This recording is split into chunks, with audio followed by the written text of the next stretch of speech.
आज हम कक्षा 9वीं हिंदी निदानात्मक मॉड्यूल के अंतर्गत भाषा बोध के लघु उत्तरीय प्रश्न उत्तर देख रहे हैं, जो 2 नंबर के आते हैं, जो महत्वपूर्ण है परीक्षा की दृष्टि से।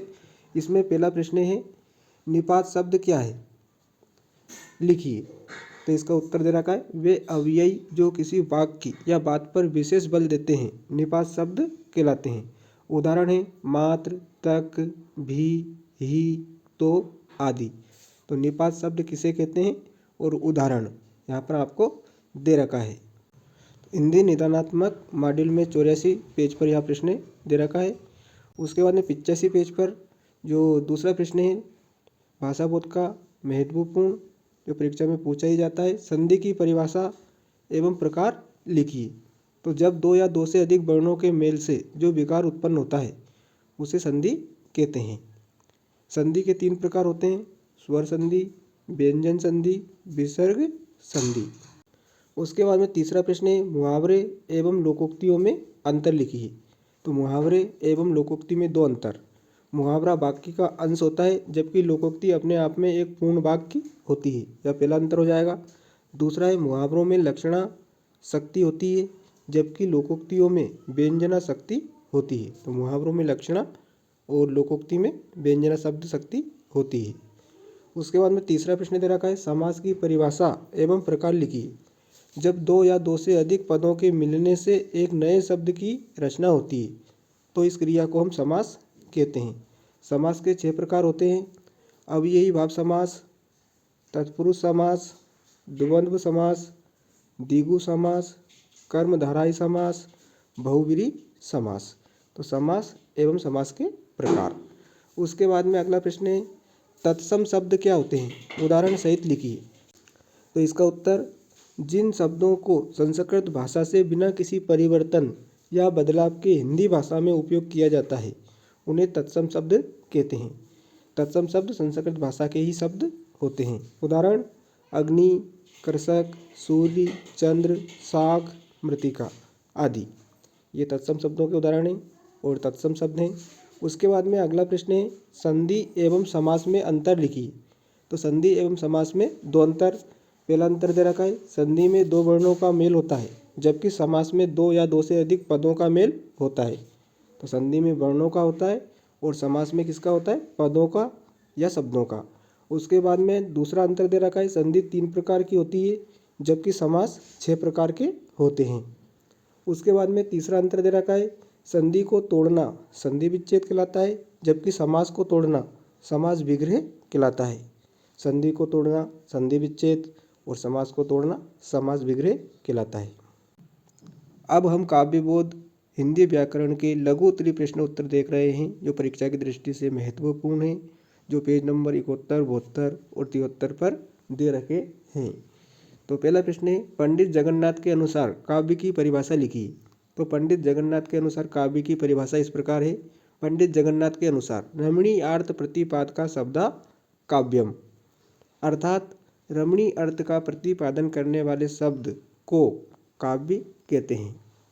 तो यह काव्य की परिभाषा है पंडित जगन्नाथ के अनुसार। दूसरा प्रश्न है, काव्य किसे कहते हैं, उसके भेदों के नाम लिखिए। भाव प्रधान रचना को काव्य कहते हैं। काव्य के 2 भेद होते हैं ना, काव्य के 2 भेद होते हैं, पहला दृश्य काव्य और श्रव्य काव्य। तो लघु उत्तरीय प्रश्न 2 नंबर के आते हैं। उसके बाद में तीसरा प्रश्न है, प्रबंध काव्य के भेदों के नाम लिखिए। तो प्रबंध काव्य के 3 भेद होते हैं, महाकाव्य, खंड काव्य, आख्यानक गीत। उसके बाद में चौथा प्रश्न है अपना, मुक्तक काव्य के प्रकारों के नाम लिखिए। तो मुक्तक काव्य के 2 भेद होते हैं या 2 प्रकार होते हैं, पाट्य मुक्तक, गेय मुक्तक। प्रश्न क्रमांक 5 है, रस किसे कहते हैं, रस के अंगों के नाम लिखिए। काव्य के पढ़ने, सुनने अथवा उसका अभिनय देखने में पाठक, श्रोता या दर्शक को जो आनंद की अनुभूति होती है वही रस है, उसे ही रस कहते हैं। रस के 4 अंग होते हैं, जिन्हें अवयव भी कहा जाता है। अंग या अवयव, पहला विभाव, अनुभाव, दूसरा, तीसरा है स्थायी भाव और चौथा संचारी भाव। तो रस के 4 अंग होते हैं। छठा प्रश्न है, रस के प्रकार एवं उनके स्थायी भाव लिखिए। तो रस के प्रकार एवं स्थायी भाव, रस के 10 प्रकार होते हैं और प्रत्येक का एक स्थायी भाव होता है, अर्थात स्थायी भावों की संख्या भी 10 होती है। तो श्रृंगार रस पहला रस है जिसका स्थायी भाव है रति। दूसरा है हास्य रस, इसका स्थायी भाव है हास। करुण रस, इसका स्थायी भाव है शोक। अगला है रौद्र रस चौथा, जिसका स्थायी भाव है क्रोध। पांचवा विभत्स रस, स्थायी भाव जुगुप्सा। भयानक रस, इसका स्थायी भाव भय। अद्भुत रस, इसका स्थायी भाव है विस्मय। आठवां है वीर रस, इसका स्थायी भाव है उत्साह। नौवां है शांत रस, इसका स्थायी भाव है निर्वेद। और 10वां है वात्सल्य रस, इसका स्थायी भाव है वत्सल। तो यहाँ पर रस और उनके स्थायी भाव दे रखे हैं। प्रश्न क्रमांक 7 है महाकाव्य और खंड काव्य में दो अंतर लिखिए। तो महाकाव्य और खंड काव्य में दो अंतर। महाकाव्य का आकार बड़ा होता है जबकि खंड काव्य का आकार छोटा होता है।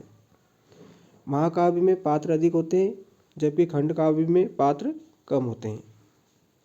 महाकाव्य में 8 या इससे अधिक सर्ग होते हैं जबकि खंड काव्य में एक सर्ग होता है।